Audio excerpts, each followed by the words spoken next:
as you have questions, if you could start to line up over here, because I'm going to talk for him for a little while, but then I want to turn it over to you for questions that you might have to ask Mike. So you just come on up, stand right here, we'll start a little line, and one after another we'll ask our questions until our time is up. So as a question occurs to you, come on up and we'll go from there. There I am. Oh, that's not good. Let's see.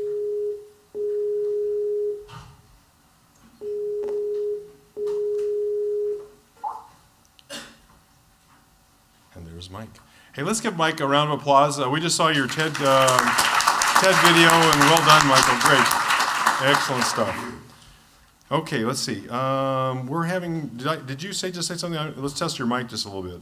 Okay, can you hear me? Yep, I can hear you now. Great. Okay, good. I'll just hold it up a bit. Okay, perfect. I want to start off, Mike, just talking about, we heard about the product and how the product works and, sort of the genesis of the idea and all that. Can you just work us through the startup and your previous experience with Dow and just kind of get us up to speed on how the business started? And then I'll ask you to sort of take us on to what's happened since then and what you're doing right now. So just take us back to the very beginning. What was that like and what was going on? Sure. Well, I basically spent the first half of my career working for the plastics industry for GE Plastics and then Dow Chemical. And Dow hired me to work on high-tech plastics composites for the aerospace industry. In fact, I was working on the stealth bomber at the time. And I went to the head of R&D for Dow and said, I think to preserve the safety of, to preserve our companies from a sustainability standpoint, and what I meant then was a financial sustainability standpoint, we really need to start thinking about what happens to our plastics at end of life, and we should start considering recycling them. And this was back in the 80s, and many people in the audience probably don't remember, but there was this waste barge off the East Coast that couldn't find a home. Nobody wanted it. And also, New York and Berkeley had both banned styrofoam cups from their cities for use. So the issue of plastics waste was starting to become something people were paying attention to. But Dow wasn't quite ready to buy into it. To make a long story short, I finally talked the R&D director into letting me work on it from a research standpoint. They started building a business around it at Dow, a very small business. And when I went to them again, about 5 years later, and said, well, let's really create this, let's really turn this into a business, and I'd like to build it into a business. They said, no, we just want to kind of keep it a research project and maybe addressing a few customers' concerns. And that's when I decided I had to go out on my own, do it myself. Now, so then did you, you totally left Dow at that time? Were you still working there and working on this project on your own, or were you totally separate from Dow? No, I left Dow. I should say they probably made it a little bit easy for me because first, I'll back up just one year earlier to that, or 2 years prior to that, they had sent me to Stanford Business School, which was quite nice, sort of as a reward for the research, at least we had developed in plastics recycling. And when I came back about a year later from business school, they decided to shut down our laboratories in California. And my entire lab was going to have to move to Michigan or Texas. Oh. And all but one person in my lab decided to leave instead of making the big move. And so I was sort of thrust into entrepreneurship, to be perfectly honest, because I didn't want to leave California at the time. Oh. And many of the people that worked with me in my group then came to work with me in the new company. Very good. So then, and go ahead. We left on very good terms, I should say, too. Dow actually became a client of ours after we left. Ah, very good. So then, so the company started immediately after you left Dow. What were the startup years like, or what was it like at the beginning? Well, it sounds very risky to jump out of a big company, and I guess it was. But at the time, I wasn't married. I was single, which is again part of the reason I wanted to stay in California and not move to a very small town in Michigan, or very small town in Texas. Yeah. So again, very personal reasons for doing this. If it had been Wisconsin, it would have been okay. It would have been a much better place. Right. So I'm not, hopefully no one's from those small parts. Yeah. Particularly now that I have children, so those types of small towns are looking more appealing to me. But at that point in time, I was single, and it certainly, I was enjoying the California lifestyle, and I to be perfectly honest, I thought I would just do research and development and consulting. in this field. What made it easy is I won a research contract from the American Plastics Council, so from the plastics industry. I convinced them to fund some research to prove that plastics could be recycled. And they were interested in demonstrating that because they were starting to get a lot of criticism, even back then, that plastics were not recyclable, and maybe they should show that they were. So I got a very nice research grant, again, allowed me to hire back some of my folks and do a lot of research.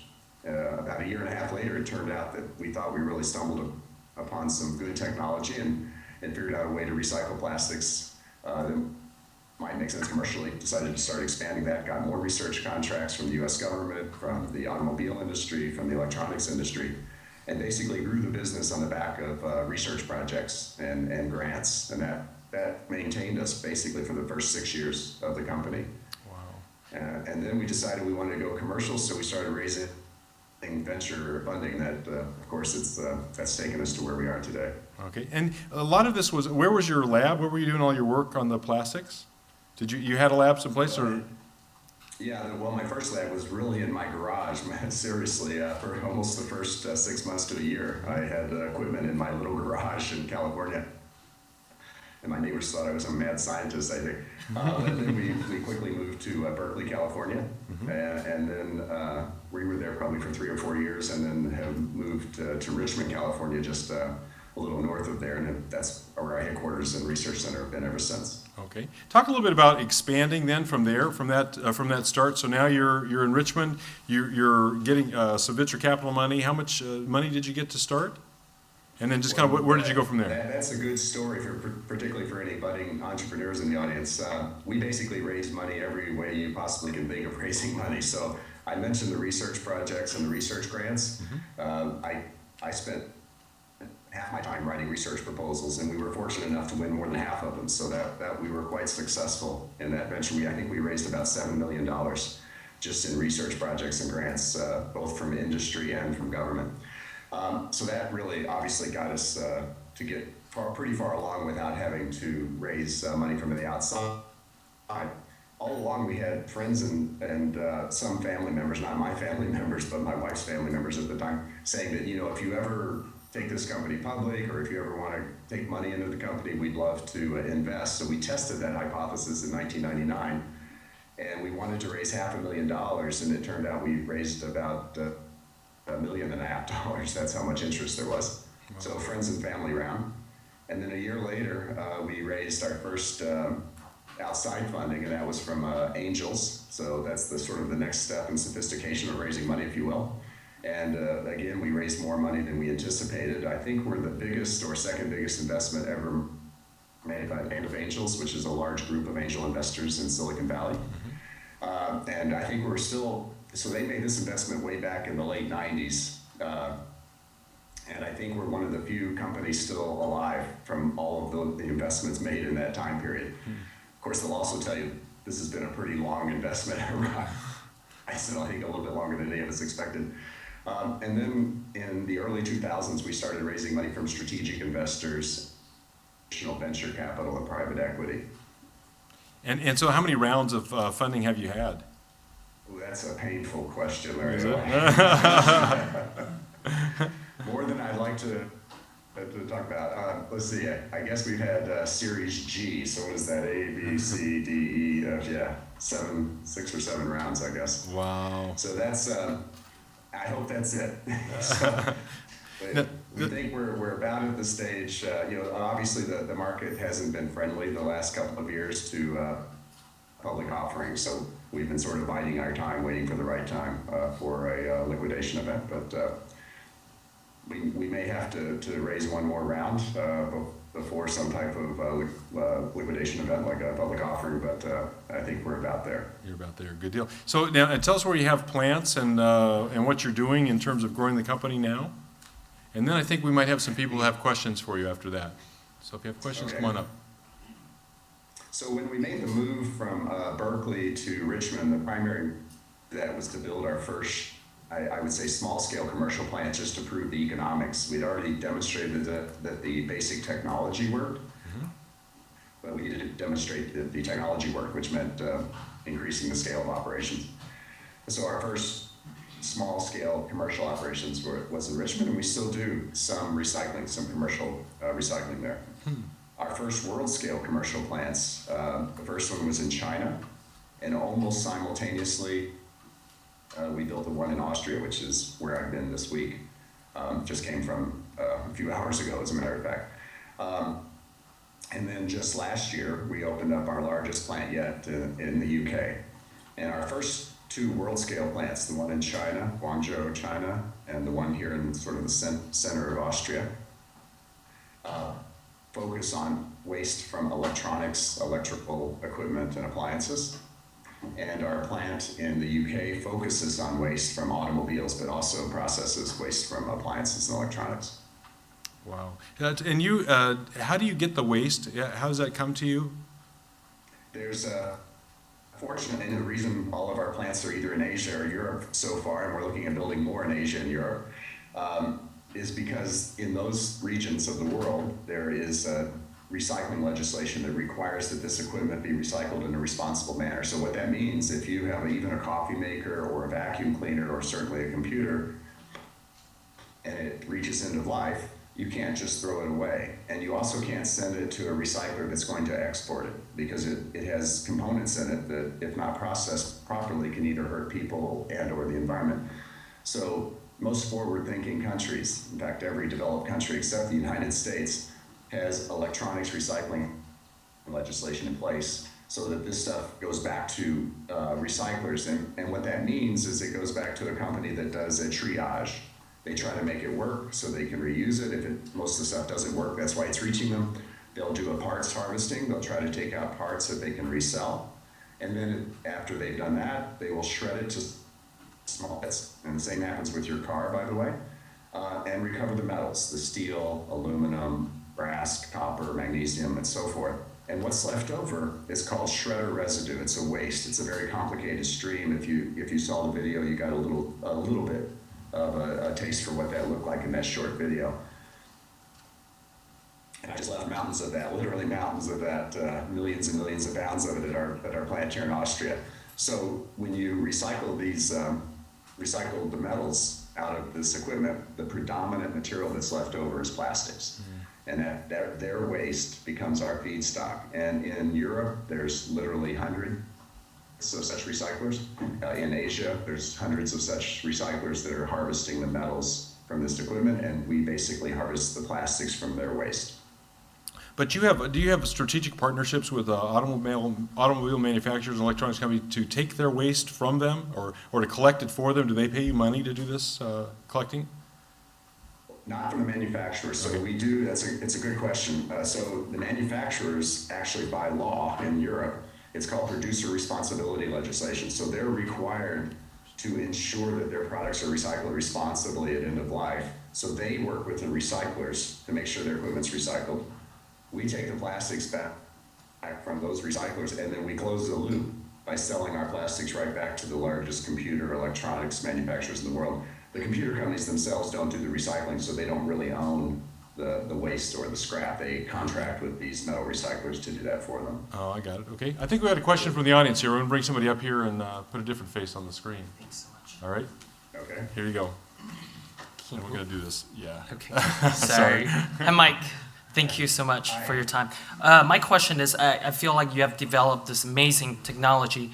How does your process compare in terms of pricing compare with the traditional method? Because I feel like everyone should use your method, but if the pricing is too expensive, then people are like, well, I'm still going to use the traditional route. So. No, that's exactly the right question to ask. So we sell, so the easiest way to answer your question is most of the plastics we sell are at a price lower than virgin pricing.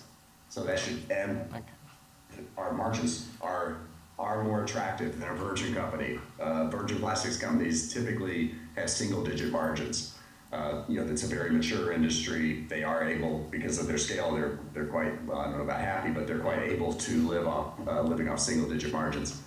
So we are more profitable, and we're able to sell, in most cases, at a lower price. And when I say in most cases, we do have a few cases where customers require a very special color or a very special material, which causes us to put in additives that then can bump the price somewhat above virgin from time to time. But on average, we are definitely more cost effective than virgin. And what's really important to understand, that's at our scale today. So our plants, if you saw the video, our plants maybe look very large, but in relation to a big chemical plant, they're quite small. So we don't enjoy the economies of scale yet that the virgin companies, the chemical companies, enjoy. So our plant in the UK is an example of our first step up. It's twice the size of our Austria and China plant. That gives us significant economies of scale. That plant is just now ramping up this year, and it will have a higher margin because of its larger economies of scale, partly because of its larger economies of scale, and we plan on taking advantage of that even more in the future. And of course, we're optimizing the technology.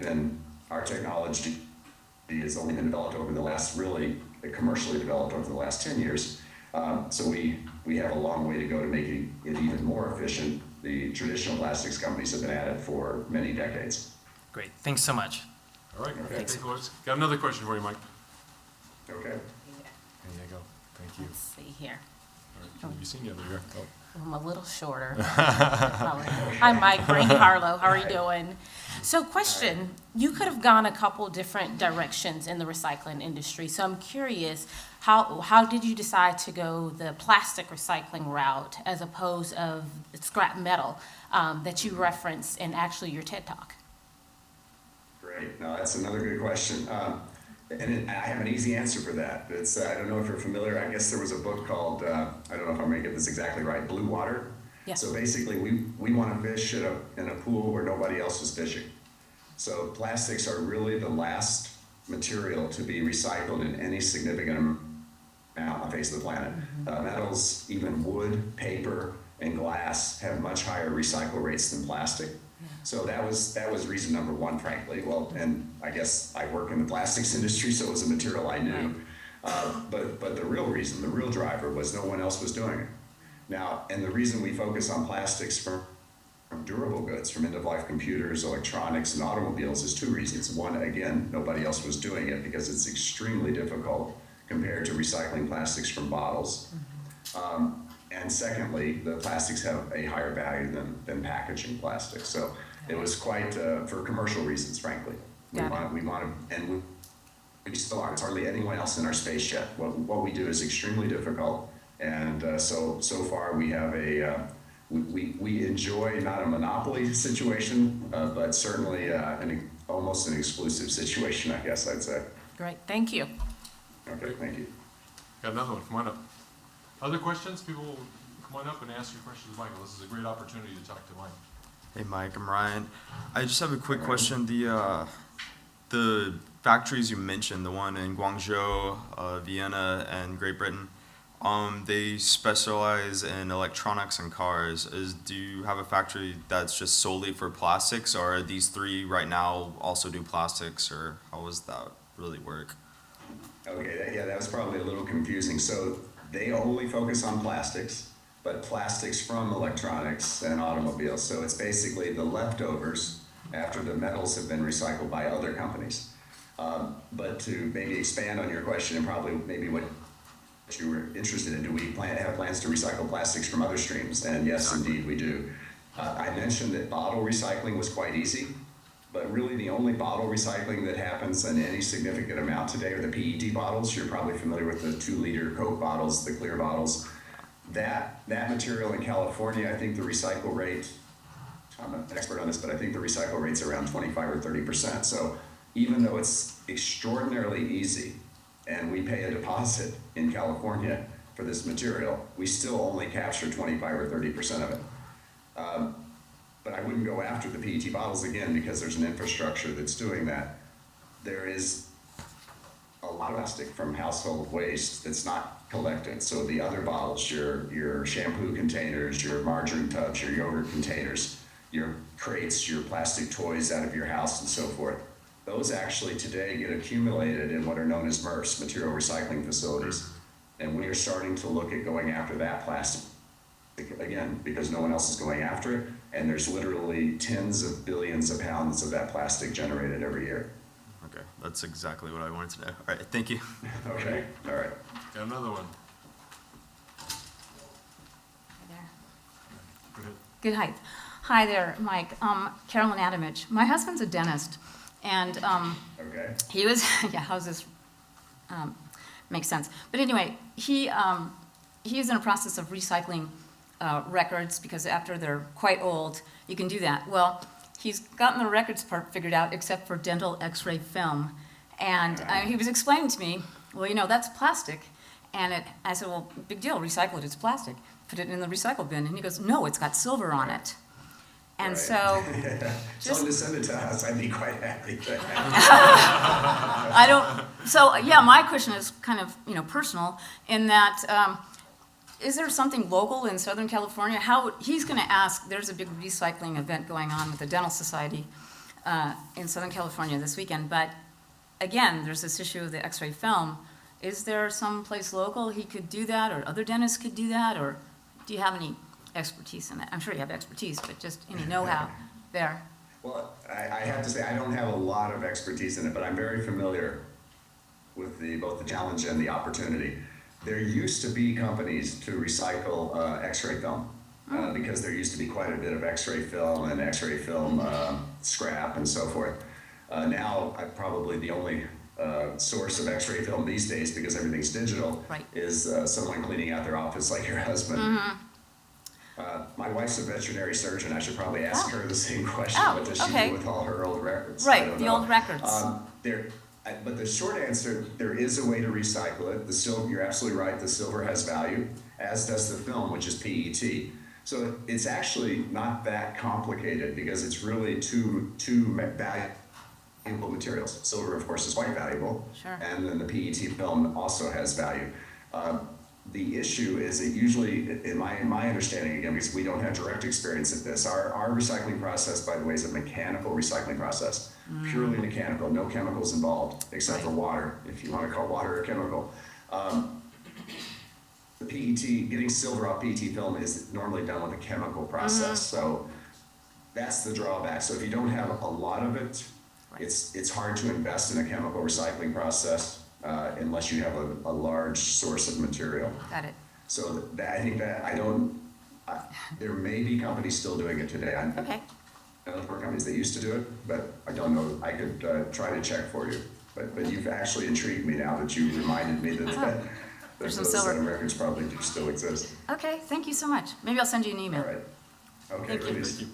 Got another question for you, but we're trying to remember that all waste is Mike's stuff, right? So, I mean, he should send it right to you, especially if it's got precious metals on it. Yep, yep.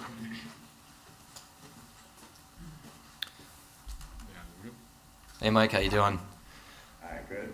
So once you sort out all the plastic and you have it recycled, ready to sell back to the technology companies, computer companies, car companies, what have you, are you only limited to that market, or are you able to play in markets typically that were maybe virgin markets, say they come in contact with the human mouth, like water bottles, children's toys, surgical materials? Are you able to play in that market? I'm sure there's certain regulations, or are you limited to certain industries that don't come in contact with the human mouth? No, that's also a good question. So if it comes in contact with food or humans, it's normally regulated by FDA.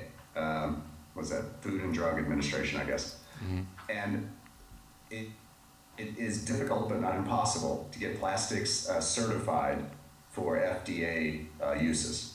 We've decided not to go after that market yet, just because of the long certification process and because we have plenty of customers needing our plastics for non-FDA applications. We don't believe that there's any fundamental reasons why you can't use our plastic for those applications, but we just have chosen not to go there because of how difficult it is to get all the permitting.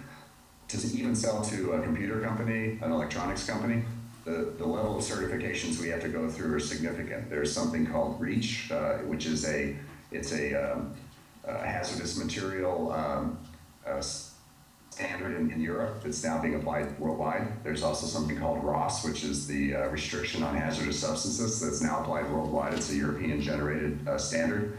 And Underwriter Laboratory safety standards. We have to hit all of those certifications just to sell to the electronics industry, and that's quite costly just to do that. So we're just not trying to tackle any more certifications right now.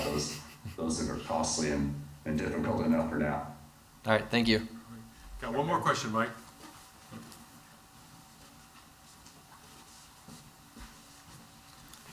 Also somewhat short. Hi. Mike, hi, Jeff. I'm Hi, Jeff. kind of a two-part question, but it'll come quick. So what, if you can share, about what percentage of your total costs comes from the acquisition and sorting process versus actually breaking the materials down and reshaping them? Okay.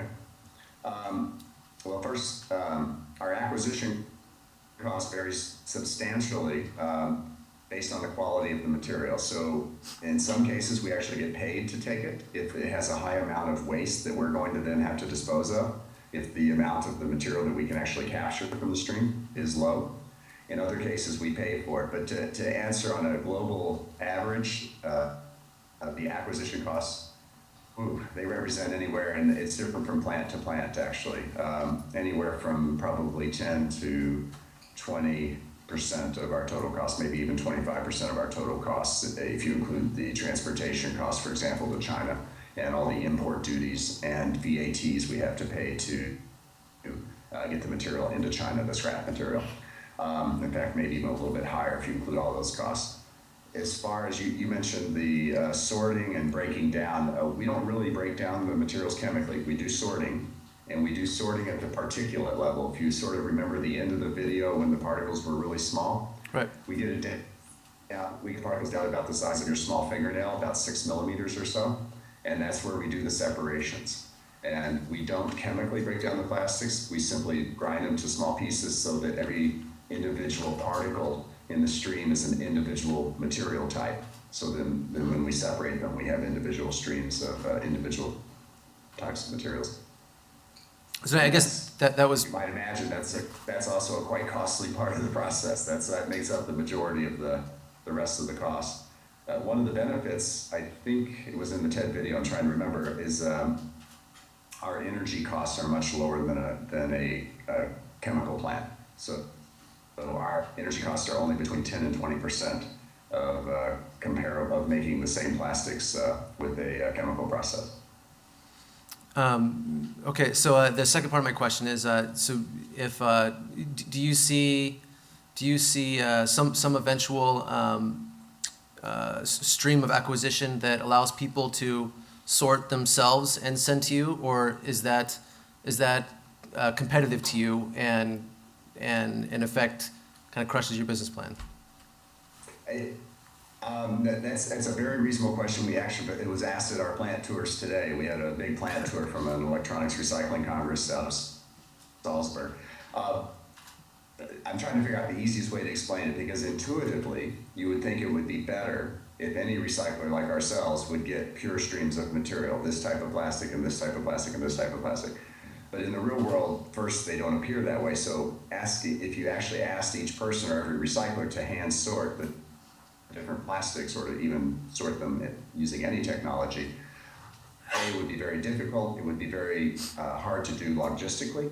And there are so many types and grades of plastic, you'd have many, many, many tiny piles. And I don't think I said this in the TED video, but maybe you figured it out. I have a PhD in plastics, so I kind of dedicated my career to plastics, if you will. I can't sort, if you put a pile of plastics in front of me, I can't sort them out. If you put a pile of metal in front of me, I can sort them out. So I guess the message there is it's not trivial for a human or even machines, like I said in the video, to sort them out in a way that you could spread that out to all the recyclers, or certainly to all the households. It's just not economically feasible, and it's probably not technical feasible. It's much more economical if you can mix all of the plastics together and sort them out later. And and I'll give you an example. I don't know if you live in, what your waste collection looks like where you live, but I live in Northern California, and at our house, we put all of our recyclables in one bin. So all the metals, all the plastics, all the paper, anything that's recyclable goes into one bin, and they're sorted out at MRS, which is different than the way way it used to be. They used to ask us, and when I lived in Germany, we had to recycle by type of material, but it's the logistics cost, the effectiveness of that sorting by each household varies from house to house. And then they had to have trucks to pick up each one of those. So the carbon footprint and the costs of picking up each of those segregated streams at each household was enormous. And if you even did segregated trucks, so only one truck to pick up each one, of course, one of the segments in the truck is going to fill up before the others, and then it would have to go and dump its load. So I think you probably get the idea. Okay. It's much, much more efficient if you can mix as much stuff together and sort it out on a very large scale at a large operation. It's better for the environment, and it's also obviously much more economical. Thanks, I appreciate the complete response. No problem. Back to me. Mike, thank you so much for your, for your graciousness in coming in and Skyping to our group here, and wonderful TED Talk, and congratulations on the award from The Economist. You're just doing great work. We're very proud of what you're doing. So let's give Mike a round of applause. I was going to try and turn this around and see if you can see the group.